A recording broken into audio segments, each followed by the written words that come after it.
The thermometer outside Magnus Dahl's cabin read 23 degrees below zero, and the firewood pile that should have lasted until March was nearly gone.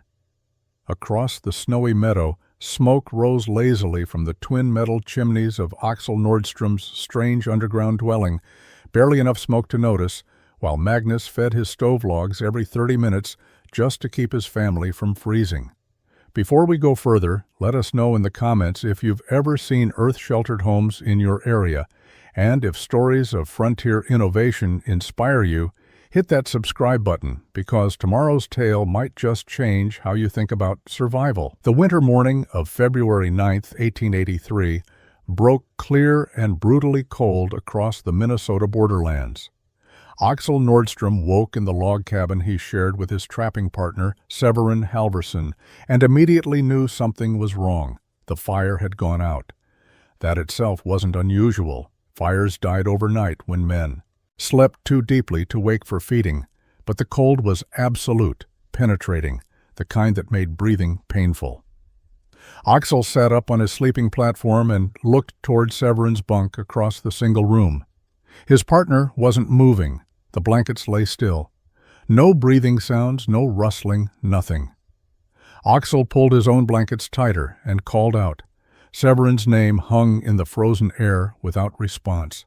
He forced himself from the relative warmth of his bedding and crossed the cabin floor. The dirt was frozen solid beneath his bare feet. He reached Severin's bunk and pulled back the blankets. His partner's face was pale, lips blue, skin cold to the touch. Severin Halvorsen was dead. Frozen during the night in his own bed, inside a cabin with walls and a roof less than 10 feet from a stone fireplace that had contained glowing coals just hours earlier. The wood box beside the fireplace was empty. Axel remembered now. They had burned the last of the split wood the previous evening. They had meant to cut more the next day. The temperature had dropped during the night, faster and harder than either man had anticipated. The coals had died. The cabin had lost heat. And Severin, exhausted from a week of running trap lines in brutal cold, hadn't woken up.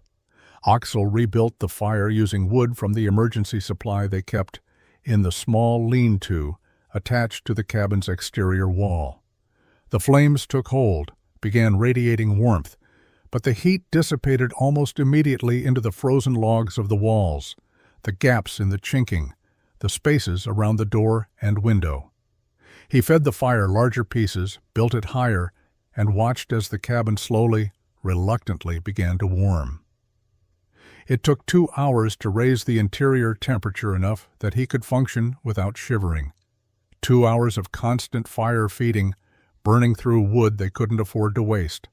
And even then, standing 3 feet from the fireplace, he could feel cold air moving across the floor, seeping through the walls, stealing the heat as fast as the fire could produce it. Severin's body remained on the bunk. The ground was frozen solid. Axel covered his partner with blankets and sat at the rough table they had built together 3 years earlier. The cabin had seemed adequate then. 4 walls, a roof, a fireplace. It kept out wind and rain. But Axel sat in the warming interior and understood with perfect clarity that adequacy wasn't enough. This cabin had killed Severin as surely as a bear attack. The structure itself was the problem. Axel buried Severin on February 14, 1883, after burning wood for 6 hours to thaw a section of hillside enough to dig. The grave was shallow, the ceremony brief. He marked it with stones and returned to the cabin alone. That night, he couldn't sleep. He lay on his platform and felt cold air moving through the structure. The fire burned steadily in the fireplace, consuming split logs at a rate that would exhaust his remaining supply within 3 weeks. The cabin temperature remained barely tolerable despite constant feeding. Heat poured up the chimney, radiated through the log walls, leaked through every gap in the chinking. The structure was fundamentally wasteful. Axel rose and began measuring. He paced the interior dimensions, 12 feet by 14 feet. The wall stood 7 feet tall at the peak. 4 walls completely exposed to exterior cold. The roof, covered in bark and canvas, provided minimal insulation. Every surface was a pathway for heat to escape. He calculated roughly. The cabin had approximately 400 square feet of exposed wall surface, plus another 170 square feet of roof, all of it losing heat constantly. To maintain livable temperature, the fireplace had to produce enough heat to compensate for loss across 570 square feet of poorly insulated surface. The mathematics were brutal and simple. More surface area meant more heat loss. More heat loss meant more fuel consumption. More fuel consumption meant more work, more danger, more time spent gathering wood instead of running trap lines. Over the next week, Axel began visiting other trappers' cabins within a day's travel. He studied construction techniques, asked questions, observed how different men approached the problem of winter shelter. Every cabin followed the same basic pattern: vertical log walls, notched corners, peaked roof, central fireplace. Some were built more carefully than others, with tighter chinking and better doors, but the fundamental design remained unchanged. And every trapper complained about the same problems: constant wood gathering, drafts that couldn't be eliminated, cold floors, ice forming on interior walls during the worst cold snaps. One older trapper, a Swede named Gustav, mentioned that his root cellar stayed warmer than his cabin during winter. The cellar was nothing elaborate, just a hole dug into a hillside with a wooden door used for storing vegetables and salt meat. But Gustav claimed the temperature inside never dropped below freezing, even when exterior air reached 30 or 40 degrees below zero. Axel thought about this constantly. Underground spaces maintained stable temperatures. The earth itself provided insulation. Animals understood this instinctively. Bears denned underground. Wolves found caves. Badgers and foxes dug deep burrows. Even rabbits sought earth for protection during winter. Every creature with sense went down, not up, when cold became extreme. But men built upward. They constructed vertical walls that maximized exposure to wind and cold. They created structures with maximum surface area and minimum thermal mass. They fought against basic principles of heat retention and wondered why they burned so much wood just to survive. Axel pulled out a piece of charcoal and began sketching on a smooth board. Not a vertical cabin, something different, something that worked with earth instead of against it. Something Severin's death had taught him was necessary. Spring arrived late in 1883. Snow persisted through March, finally melting in early April to reveal the winter-killed landscape. Axel spent those weeks running his trap lines alone, processing pelts, and thinking obsessively about shelter design. Every spare moment went to observation and calculation. He examined Gustav's root cellar carefully. The structure was crude, barely sophisticated enough to call a building. Gustav had dug into a south-facing hillside, excavating a chamber perhaps 8 feet deep, 6 feet wide, and tall enough to stand in. The walls were bare earth, minimally supported by a few rough posts. The roof consisted of logs laid across the opening, covered with bark and 2 feet of soil. A wooden door closed the entrance. Inside, the temperature held steady around 45 degrees. No fire, no heat source, just earth maintaining its own constant warmth. Axel touched the earthen walls and felt slight warmth radiating from them. The soil temperature below frost depth remained stable year-round. The earth gave up its stored heat slowly during winter, absorbing cold so gradually that the interior space never froze. He studied animal dens with the same intensity. A badger burrow excavated near his trapline showed sophisticated design. The entrance tunnel sloped downward before opening into a larger chamber.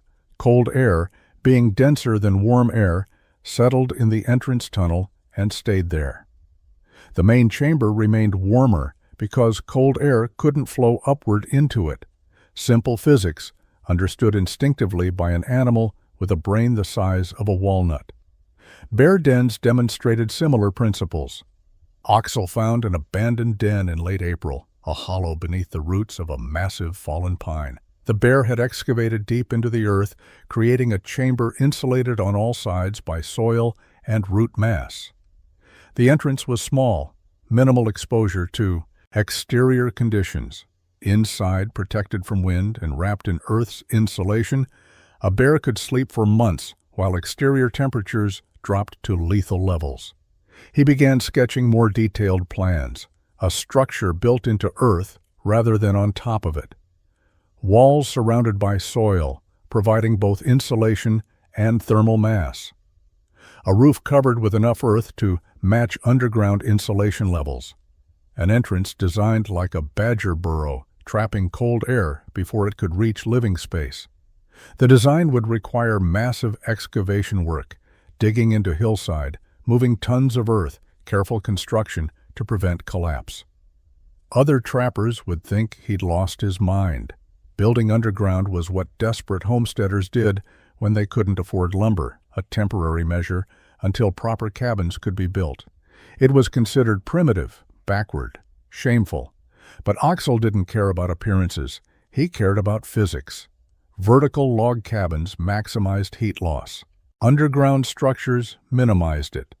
The choice was simple. He could build what tradition demanded and burn firewood constantly.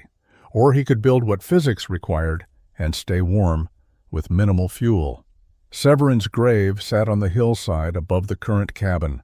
Axel visited it most evenings. He didn't pray or speak to the dead. He simply stood there, remembering the frozen body, the blue lips, the absolute failure of conventional shelter. That image drove every decision he made going forward. In early June of 1883, Axel sold his winter's fur harvest in Duluth, Minnesota. The pelts brought decent money, enough to resupply and set aside modest savings. Most trappers would have spent a week in town, drinking, gambling, enjoying civilization before returning to isolation. Axel spent his time studying buildings. He walked through residential neighborhoods examining construction techniques. Brick homes fascinated him. The masonry absorbed heat during day and radiated it. Slowly at night, thick walls, minimal air gaps, solid thermal mass. He watched masons working on a new bank building, observing how they staggered bricks in overlapping patterns to create strength and eliminate gaps. A commercial bakery taught him about heat retention. The massive brick oven maintained temperature for hours after the fire died because the thermal mass of the bricks stored heat and released it gradually. The baker explained that firing the oven once per day provided enough residual warmth for multiple baking sessions. The principle was identical to what Axel had observed in Gustav's root cellar and bear dens. Mass held temperature stable. He visited a foundry and studied metalwork. Iron conducted heat efficiently. A foundryman explained that iron stovepipe transferred heat along its entire length, unlike stone chimneys that absorbed and wasted heat. Metal was expensive but superior for heat distribution. Axel calculated costs and made a decision that would seem insane to other trappers. He purchased 2 complete iron stovepipe systems. Each consisted of 6 sections of pipe, a damper, a rain cap, and connecting hardware. The total weight approached 80 pounds. The cost consumed most of his fur sale profit. The hardware store clerk asked what project required 2 separate chimney systems. Axel didn't explain. He also bought horsehair from a tannery, clay from a pottery supplier, birch bark, and canvas tarps. The purchases marked him as either a craftsman with specific knowledge or a fool wasting money on random materials. During his final day in Duluth, Axel visited the public library. He found books on architecture and building construction.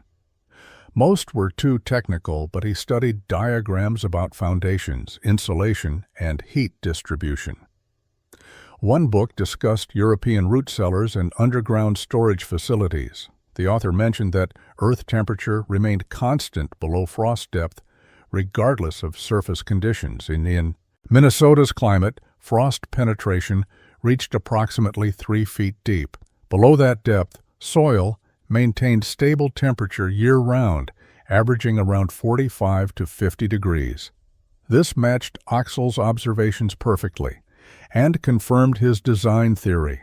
Another book showed cross-sections of stone foundations and explained how buildings settled when foundation materials shifted. The solution was solid base construction that distributed weight evenly and prevented movement. Axel sketched notes, copying diagrams. He left Duluth in mid-June with a heavily loaded pack horse, carrying supplies that made no sense to anyone who saw him. Iron pipe, clay, horsehair, specialty tools. Other trappers preparing for the summer season bought powder, lead, coffee, and whiskey. Axel bought building materials. The journey back to his trapline territory took 5 days. He traveled slowly, thinking through construction sequences, visualizing the structure he would build. By the time he reached his current cabin, the design existed complete in his mind. Now came the actual work. Late June brought warm weather and long daylight hours. Axel selected his building site carefully, a south-facing hillside half a mile from his current cabin. The location offered good drainage, stable soil composition, and clear sight lines across the small valley below. He could see approaching weather, animals, or visitors from this elevated position. He began excavation on June 23, 1883. The work was brutal. Using a pickaxe and shovel, he dug into the hillside, removing earth one bucketful at a time. The first day yielded barely 3 feet of progress. His hands blistered, his back screamed, and he questioned whether the entire project was madness. But he continued. Each morning he woke before dawn and worked until darkness made further digging impossible. He excavated downward and inward, creating a chamber that would eventually measure 14 feet wide and 16 feet deep. The hillside angle meant he was digging both into and under the slope, leaving a thick earth berm above and around his planned structure. By early July, other trappers began noticing his activity. Magnus Dahl was the first to visit, riding up on horseback to investigate why Axel wasn't running his summer trap lines. He found Axel shoulder-deep in a hole, covered in dirt, sweating in the summer heat. "What in God's name are you doing, Nordstrom?" Magnus asked. "Building a cabin," Axel replied without stopping his digging. "Cabins go up, not down. You're digging a grave. Maybe I'm digging shelter that works." Magnus laughed, shook his head, and rode away. Within a week, every trapper within 20 miles had heard the story. Axel Nordstrom had lost his mind after Severin's death. He was digging into a hillside like a badger, apparently planning to live underground like an animal. The consensus was clear. Grief had broken him. Axel ignored the talk. He worked. Through July, excavating his main chamber and beginning the entrance tunnel. The tunnel presented unique challenges. It needed to slope downward from exterior ground level into the main chamber, creating the cold air trap he had observed in badger dens. He dug carefully, maintaining a gradual downward angle of approximately 1 foot of drop for every 6 feet of horizontal distance. The tunnel would be narrow, just 3 feet wide, forcing anyone entering to move single file. This wasn't about defense or security. It was about minimizing the opening through which cold air could flow.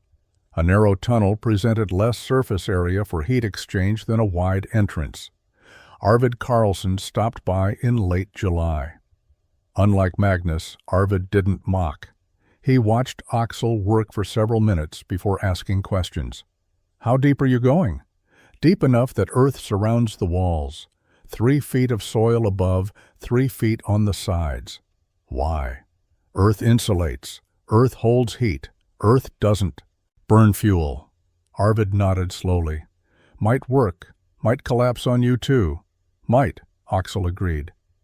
Arvid rode away thoughtful rather than mocking, but he didn't offer to help, and he didn't encourage the project. The work remained Axel's alone. By August 1st, the main excavation was complete. Now came the structural work that would prevent tons of earth from crushing him in his sleep. Axel needed a roof structure strong enough to support 3 feet of earth while spanning a 14-foot width. Traditional flat roof construction would collapse under that weight. He needed a different approach, something that distributed load through compression rather than relying purely on beam strength. He remembered structures his grandfather had described from northern Norway. The Sami people built lavu, portable dwellings using bent poles arranged in conical or dome shapes. The curved form distributed weight naturally, turning downward force into outward compression against the base. The pull principle was identical to how an eggshell resisted crushing despite its thinness. Axel cut young birch saplings, each approximately 3 inches in diameter at the base and 12 feet long. He needed 30 of them for his framework. The cutting took 4 days. He selected only straight-grained saplings without significant branching or defects. Back at his excavation site, he soaked the saplings in water for 3 days, making the wood pliable. Then he began bending them into arched ribs.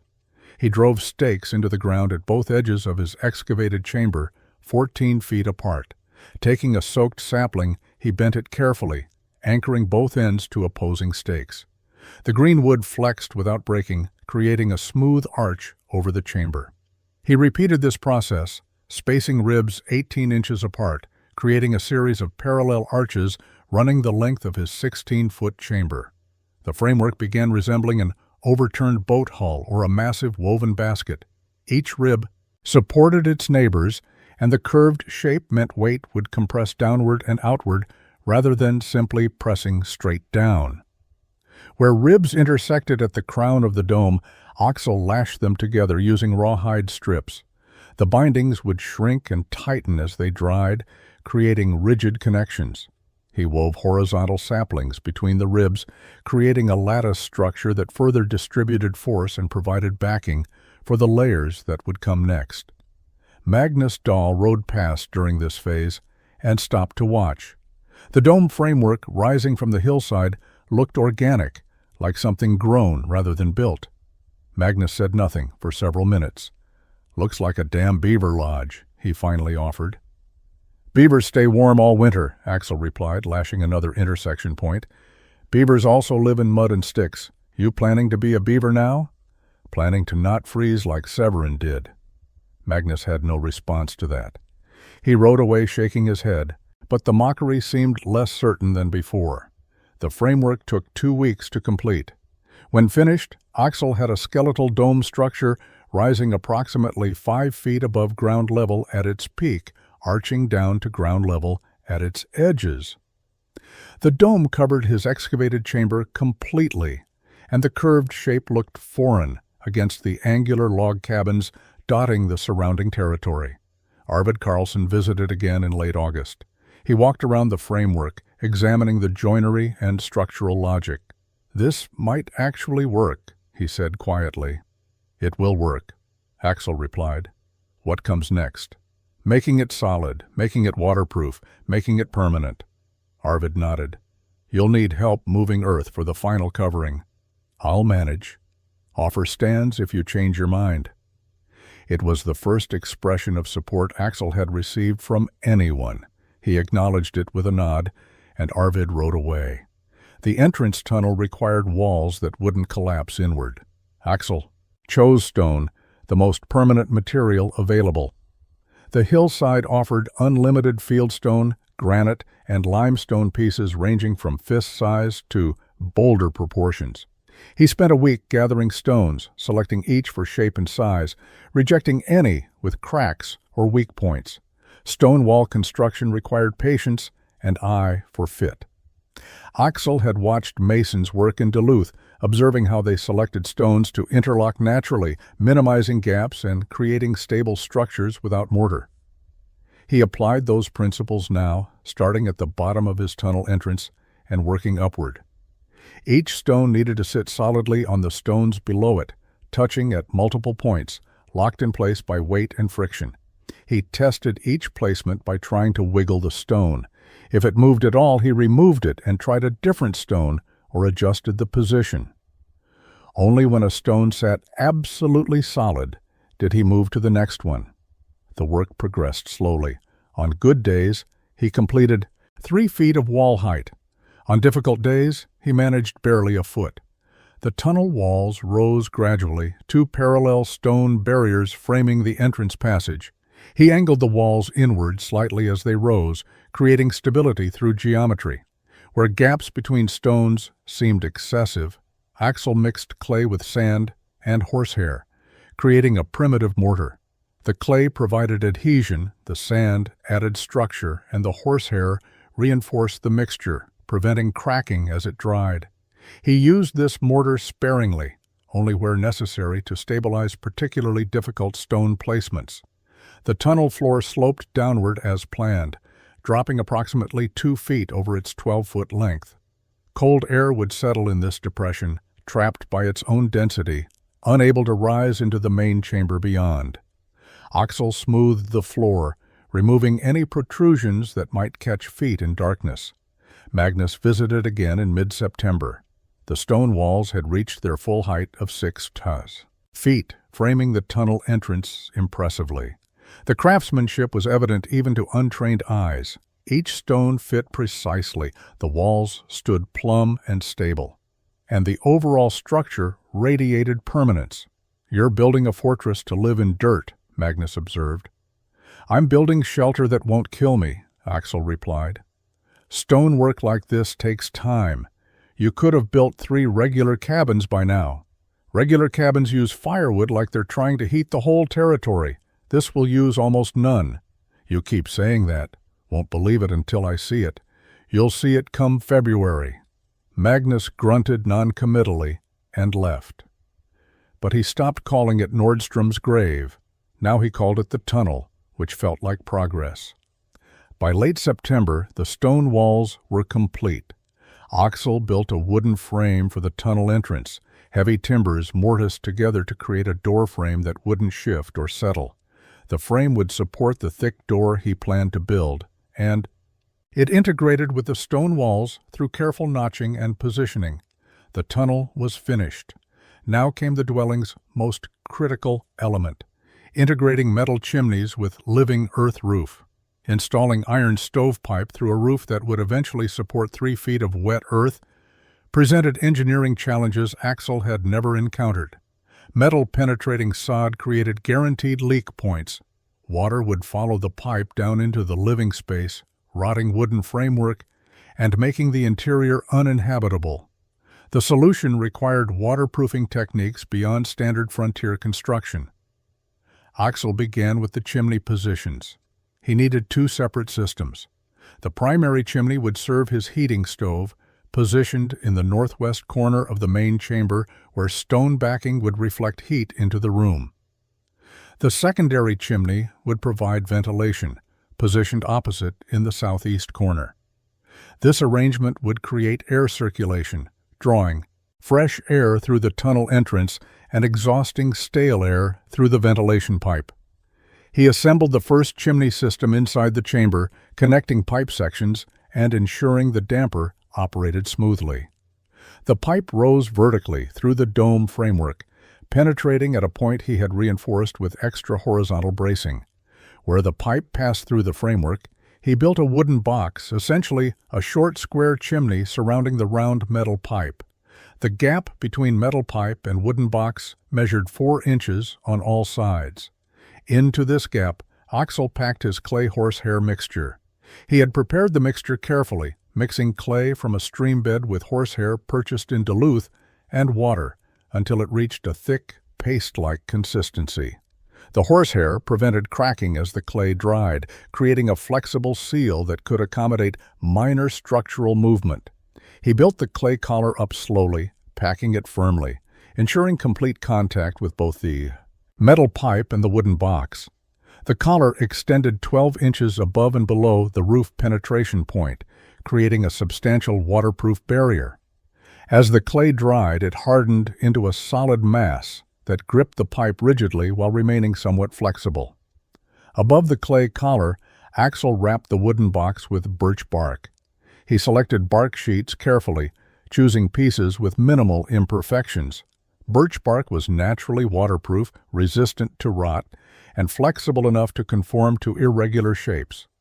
He wrapped multiple overlapping layers, securing them with thin strips of rawhide that would shrink tight as they dried. Over the birch bark, he applied pine pitch. He had spent several days collecting sap from pine trees, boiling it down in a small pot until it reached a thick, sticky consistency.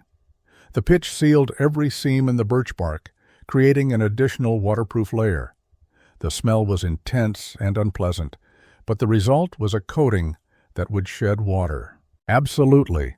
The process took a full week for the first chimney. The second chimney, benefiting from lessons learned, took 4 days. Both penetrations now had elaborate waterproofing systems that looked excessive but addressed a genuine problem. Water seeking the path of least resistance would encounter multiple barriers, each designed to redirect it away from the interior. Magnus rode past during this work and stopped to examine the chimney boxes rising from the dome framework like strange wooden monuments. 2 chimneys for a hole in the ground. You're a madman, Nordstrom. Maybe. But I'll be a warm madman come winter. October brought cooler weather and the urgent need to complete the structure before winter arrived. Axel began the massive task of berming earth against his excavated chamber walls. The soil he had removed during excavation now became insulation and thermal mass. He worked systematically, starting at the back of the chamber and moving forward. Using a shovel and a wheelbarrow he had purchased in Duluth, he moved earth from his excavation piles to the chamber walls. The soil needed to be packed firmly, compressed enough that it wouldn't settle excessively, but not so compacted that it lost its insulating air pockets. 3 feet of soil against the walls was the goal. 3 feet represented adequate insulation depth, matching what he had observed in root cellars and calculated from his library research. Anything less might allow cold penetration. Anything more offered diminishing returns for the additional work required. The berming changed the structure's appearance dramatically. What had been an obvious excavation with exposed framework gradually disappeared under earth. The hillside seemed to be reclaiming the disturbance, swallowing the human construction back into natural contours. Only the tunnel entrance and the 2 chimney boxes remained visible. Arvid Carlson appeared in mid-October with his wagon, without asking permission or offering explanation. He began shoveling earth from Axel's excavation piles and dumping it near the chamber walls. Axel worked alongside him without comment. They labored together for 3 days, moving tons of soil, packing it carefully, shaping the berm to shed water away from the structure. On the 3rd day, Magnus Dahl rode up and watched them working.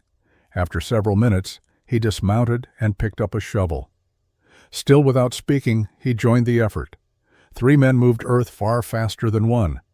The berming that would have taken Axel 2 more weeks was completed in 5 days. When the work was finished, the 3 men stood back and studied what they had created.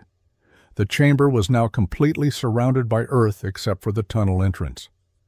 The hillside looked almost natural, as if the dome had always been there, a subtle rise in the landscape rather than an obvious human construction.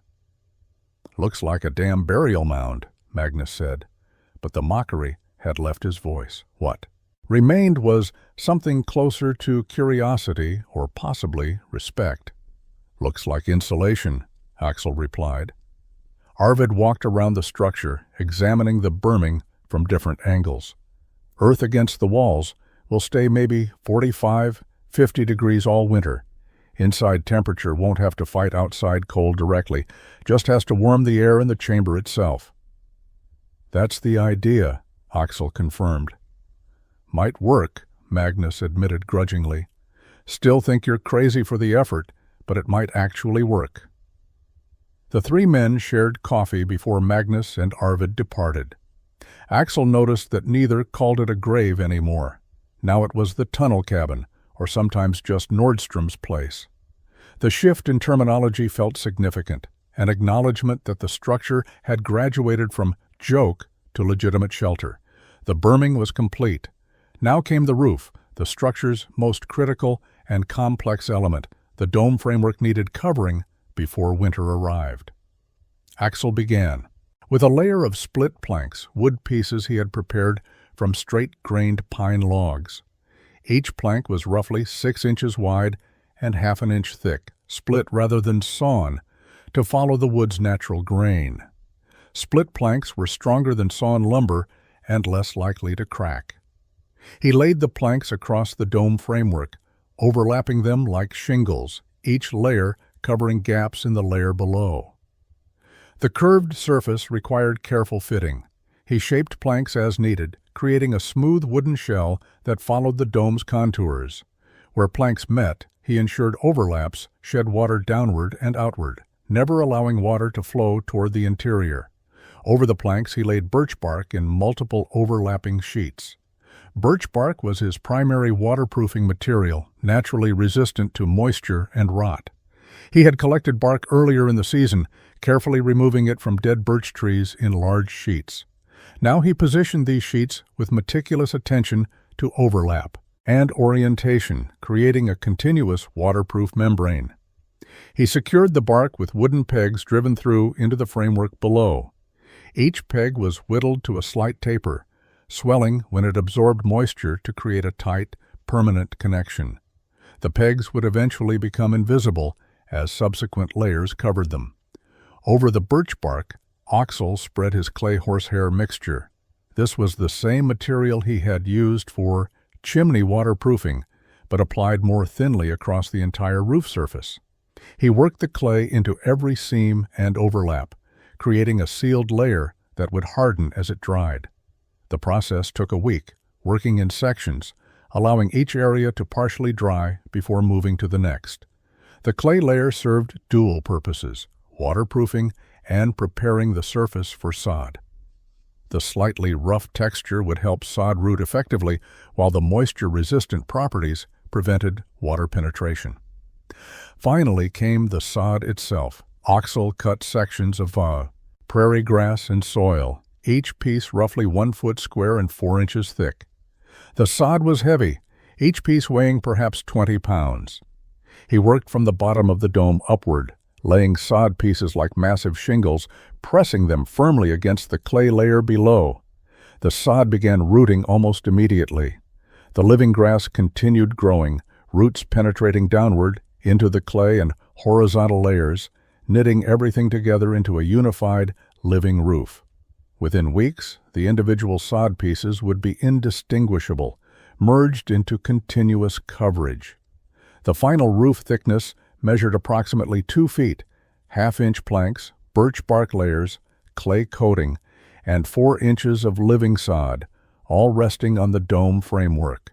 The weight was substantial, several tons of material compressing down through the curved structure, but the dome shape converted that weight into outward compression against the earth berm, creating stability through geometry.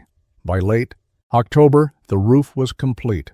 2 metal chimney pipes protruded from the grass-covered dome, the only obvious signs that this hillock contained human habitation.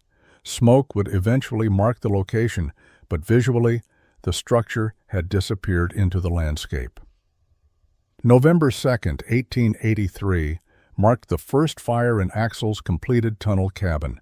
He had spent the previous week finishing interior details, building a sleeping platform along one wall, constructing simple shelves, installing his heating stove in the northwest corner with stone backing to reflect heat. The stove itself was a modest cast-iron box he had purchased in Duluth, nothing elaborate, but adequate for the small space.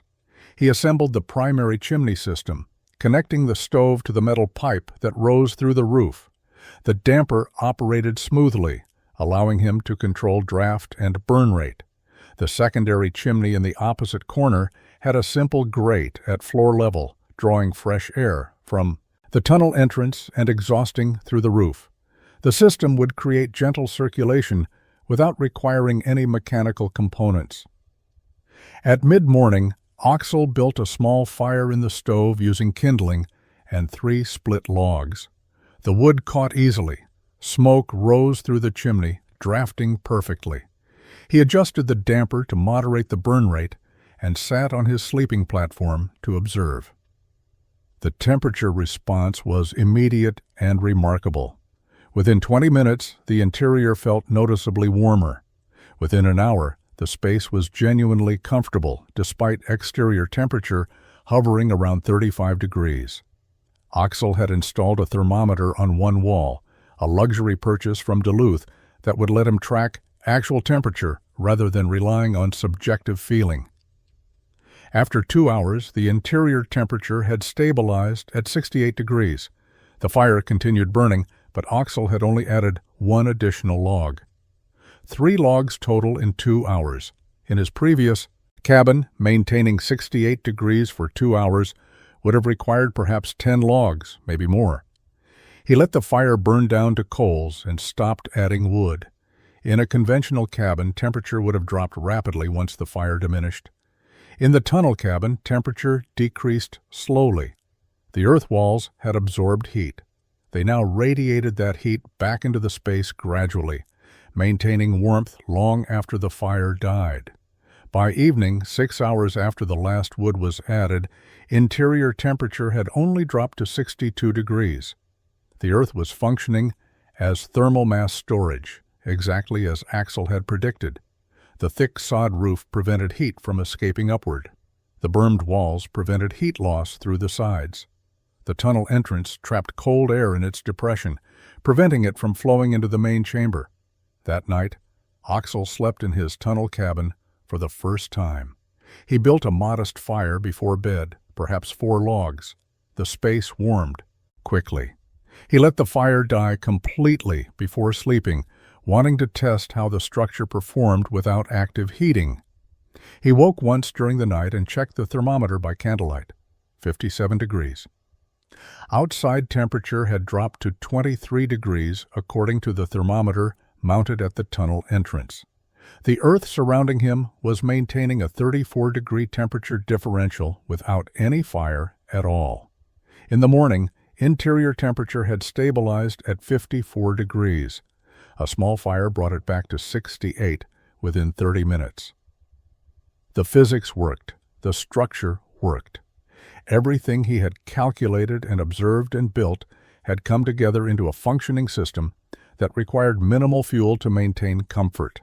Late November brought signs that experienced frontiersmen recognized immediately. The winter of 1884 would be severe. Woolly caterpillars appeared with unusually thick fur bands. Squirrels gathered frantic hordes, collecting nuts with intensity beyond normal autumn behavior.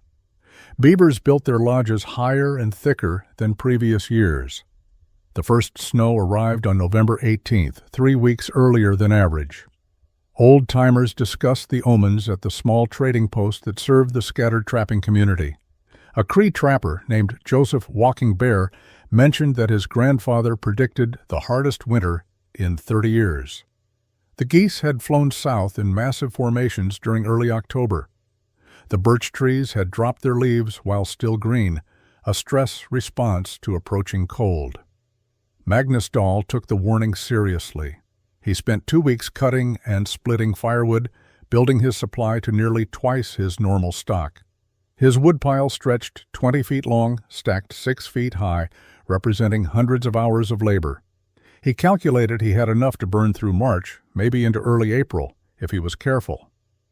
Other trappers made similar preparations. Arvid Carlson built an addition to his cabin, creating a dedicated wood storage room attached to his main structure so he wouldn't have to venture outside during blizzards. Another trapper named Sven Eklund reinforced his cabin door and added shutters to his windows, preparing for extreme conditions.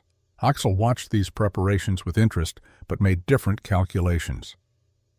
He cut firewood for 2 weeks, accumulating a pile perhaps 1/10 the size of Magnus's supply. His wood pile measured 8 feet long and 4 feet high, maybe a cord and a half of split wood total.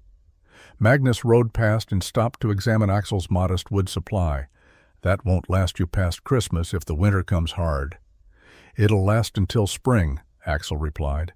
"You planning to freeze like Severin? Learned nothing from that?" "Learned everything from that. Learned that burning more wood isn't the answer. Building better shelter is. Magnus shook his head. Your tunnel might be clever, Nordstrom, but you can't fight winter with wishes and dirt. You need fuel. I need enough fuel, not endless fuel. There's a difference. We'll see come February. I'll have a warm cabin and a wood pile. You'll have frozen regrets. They parted without resolution. Magnus remained convinced that Axel's wood supply was dangerously inadequate. Axel remained confident that his structure's thermal efficiency would make Magnus's massive wood pile seem wasteful and excessive. By early December, temperatures began their serious decline. The first night below zero arrived on December 7th. Magnus burned through wood steadily, feeding his stove every few hours to maintain interior warmth. Axel burned 3 logs that evening and slept comfortably in 55-degree interior temperature, while exterior air dropped to -8. The real test was coming. Both men knew it. Winter had barely begun, and the worst cold still lay ahead in January and February. The season would prove whose approach to frontier survival was correct. January of 1884 arrived with temperatures that shocked even experienced frontiersmen. The first week brought steady cold, -10 to -15 degrees each night. By mid-January, the cold intensified. -20 became normal. -30 appeared regularly. On January 19th, the thermometer outside Magnus Dahl's cabin read -38 degrees at dawn. Magnus woke that morning and immediately fed his stove a substantial load of wood. The fire roared, consuming split logs at an alarming rate. He stood close to the fireplace and still felt cold air moving across the floor. Ice had formed on the interior walls overnight, despite the fire burning continuously. His water bucket showed a thin layer of ice on its surface, even though it sat just 6 feet from the stove. He bundled in every piece of clothing he owned and went outside to check his wood pile. The cold hit like a physical blow. Breathing hurt. Exposed skin numbed within. Seconds. He grabbed an armload of wood and rushed back inside, gasping from the brief exposure. His wife Anna sat wrapped in blankets near the fire with their 2 children. They were adequately warm if they remained within 3 feet of the stove. Beyond that radius, the cabin was barely above freezing. Magnus calculated grimly. At current burn rate, his massive woodpile would last maybe 6 weeks. It was only mid-January. Spring wouldn't arrive until late March at earliest. Across the small valley, Axel woke in his tunnel cabin to interior temperature of 52 degrees. Outside air was -38, identical to what Magnus faced. The differential was 89 degrees. Axel built a small fire, 5 pieces of split wood. Within 20 minutes, interior temperature reached 65 degrees. He cooked breakfast on his stove, ate comfortably, and let the fire burn down to coals. The earth surrounding his dwelling had stabilized at approximately 48 degrees. The 3 feet of soil insulation prevented exterior cold from penetrating effectively. The sod roof, now dormant and frozen on its surface, still provided 2 feet of insulation above. The tunnel entrance trapped the densest cold air in its depression, creating a barrier that prevented frigid outside air from flowing into the main chamber. Axel used perhaps 8 logs total that day. Magnus used closer to 40. The mathematics of thermal efficiency became stark and undeniable in extreme cold. Every degree of temperature differential required energy to maintain. Magnus was fighting a 100-degree differential with minimal insulation. Axel was fighting a 20-degree differential with massive insulation and thermal mass assistance. By late January, temperatures dropped further. -40 became common. -45 appeared multiple times.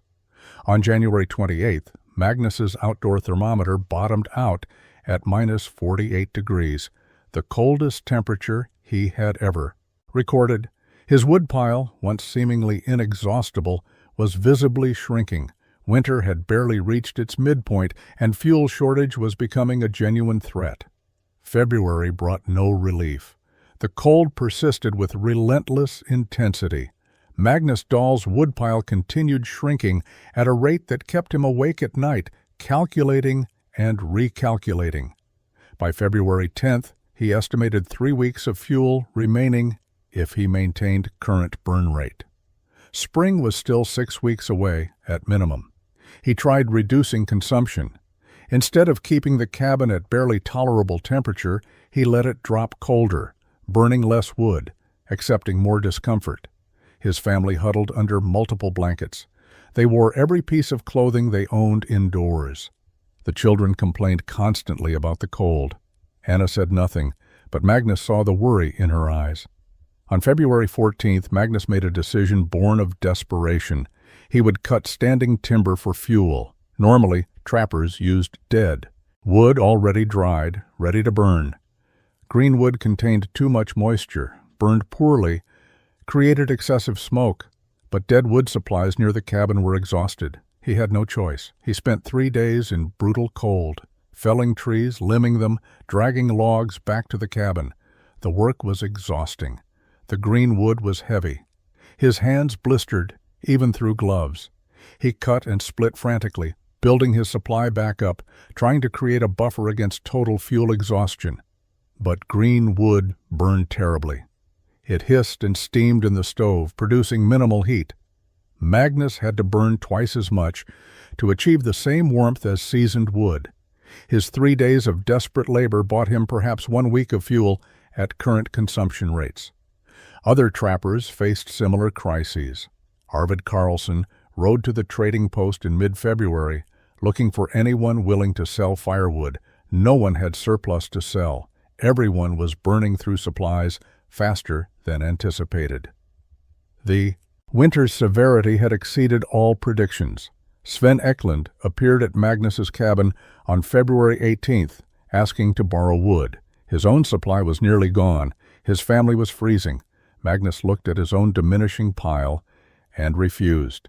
He couldn't help others when his own family faced potential fuel starvation. Magnus thought about Axel's tunnel cabin. He had ridden past it several times during January and February, always noting the minimal smoke rising from the metal chimneys. Barely a wisp, suggesting tiny fires or fires burning very infrequently.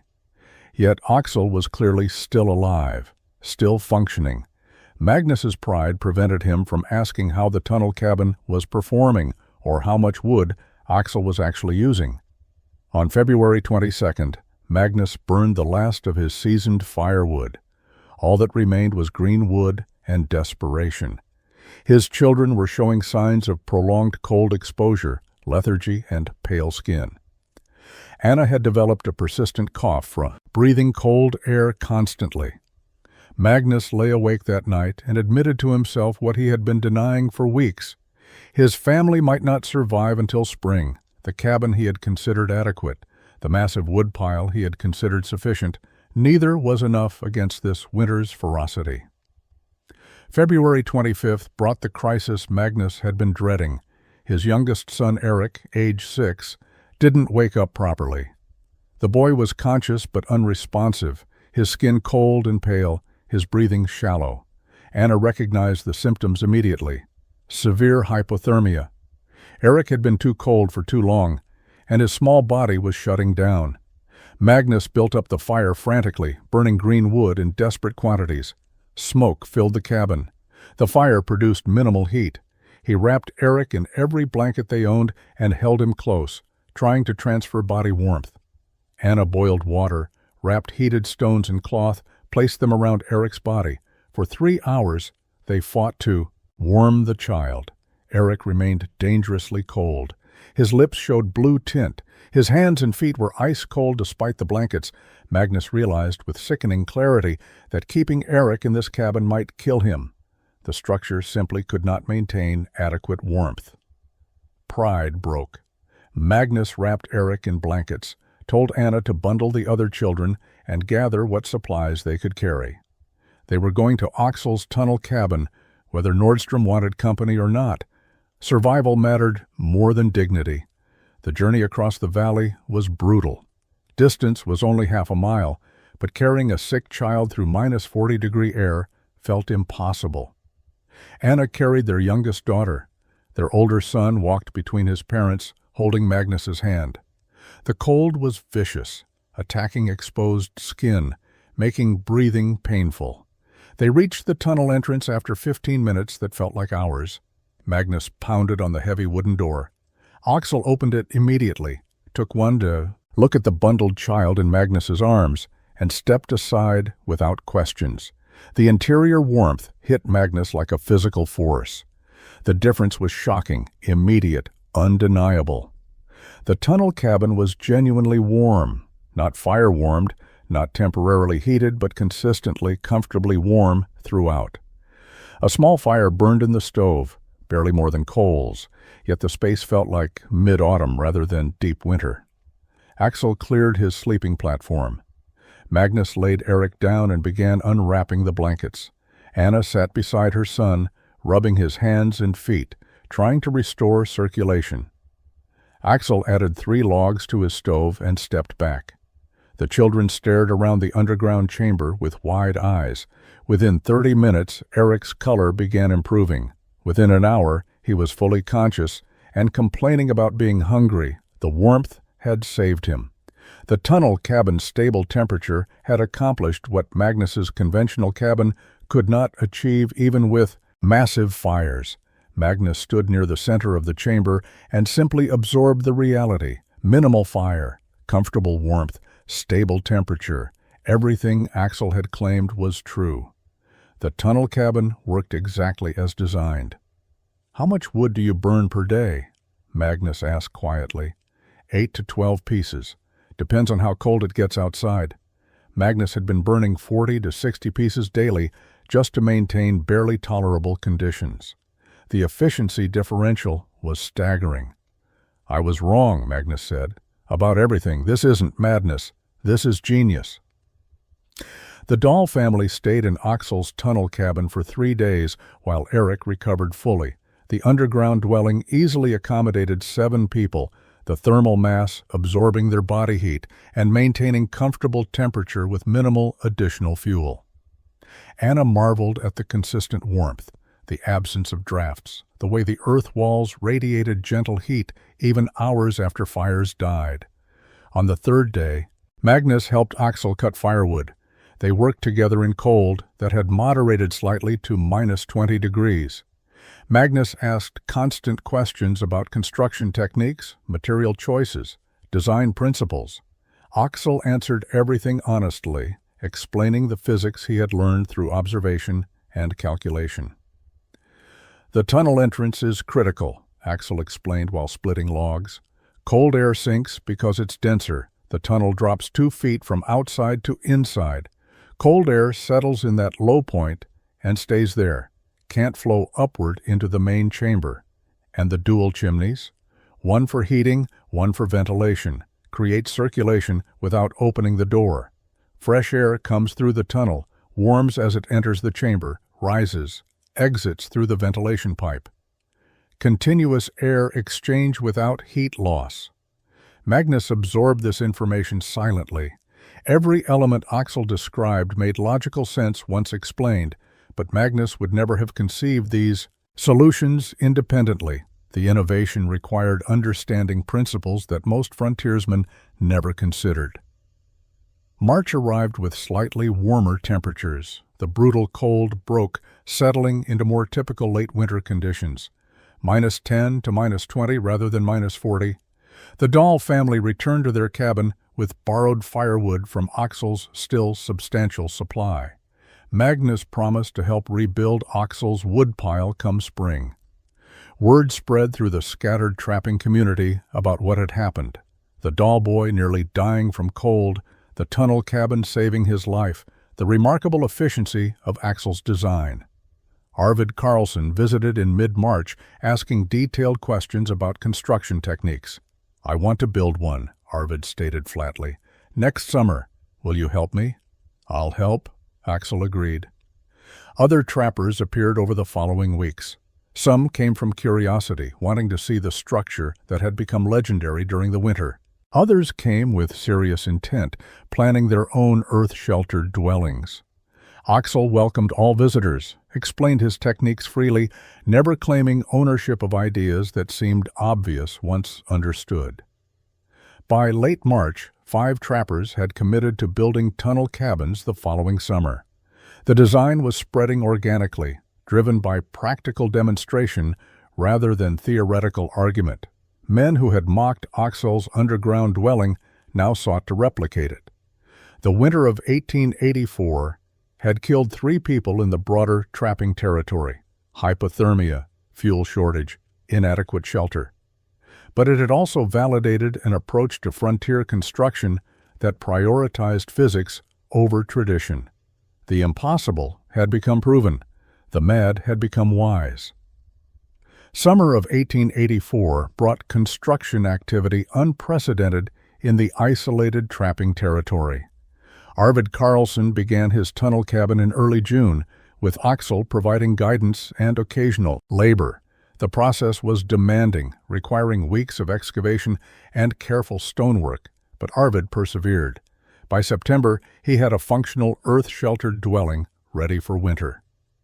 Magnus Dahl started his own tunnel cabin in July. He chose a hillside location near his existing cabin, planning to use the old structure for storage while living in the new earth shelter. Magnus worked with intensity born from memory, remembering his son's blue lips, the desperate cold, the helplessness of watching fuel supplies vanish while winter raged. 2 other trappers, Sven Eklund and a newcomer named Lars Halverson, began excavations that same summer.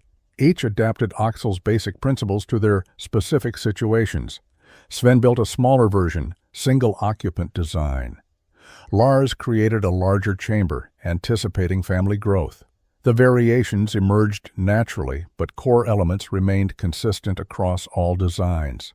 Tunnel entrance sloping downward, earth berm surrounding walls, dome roof, covered with sod, dual chimney system for heating and ventilation.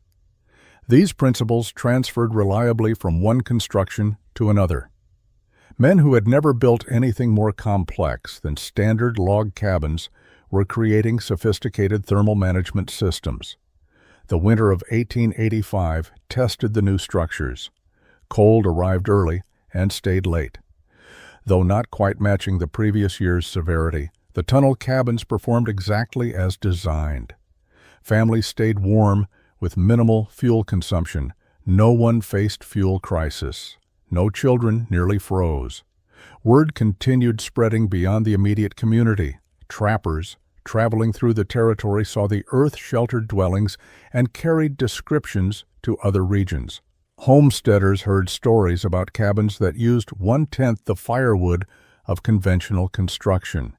The technique began appearing in scattered locations across the northern frontier.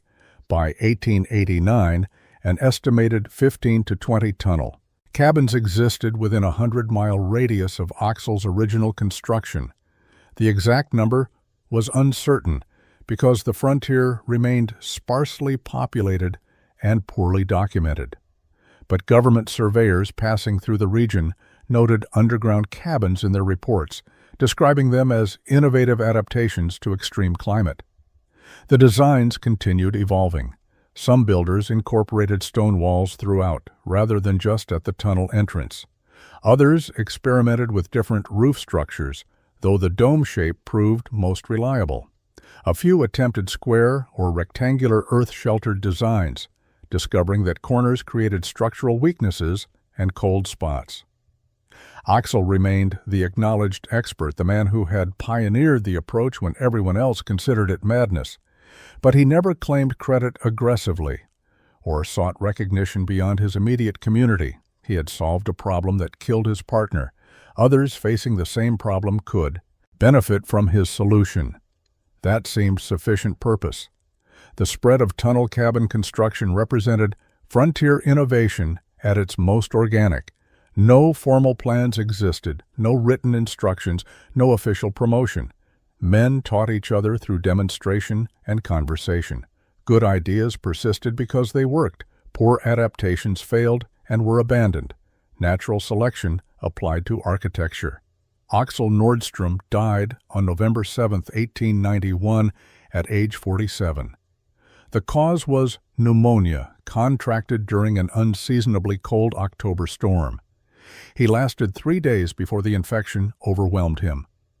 Arvid Carlsson and Magnus Dahl were with him at the end, sitting in the tunnel cabin that had become legendary throughout the northern frontier.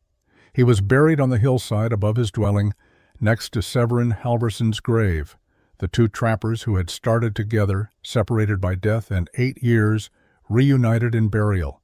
A simple wooden cross marked Axel's resting place. The inscription read only his name and dates, nothing about innovations or legacy. The tunnel cabin remained standing. Arvid claimed it initially, maintaining the structure and living there during winter trapping seasons. When Arvid died in 1903, another trapper took possession. The dwelling passed through several owners over the following decades. Always valued, always maintained, always functional. By the early 20th century, the specific story of Axel Nordstrom had faded from common knowledge. People living in earth-sheltered cabins across the Northern Territories rarely knew who had pioneered the technique. The innovation had been absorbed into frontier building practices, becoming simply one approach among others. The tunnel cabins themselves persisted far longer than conventional log construction.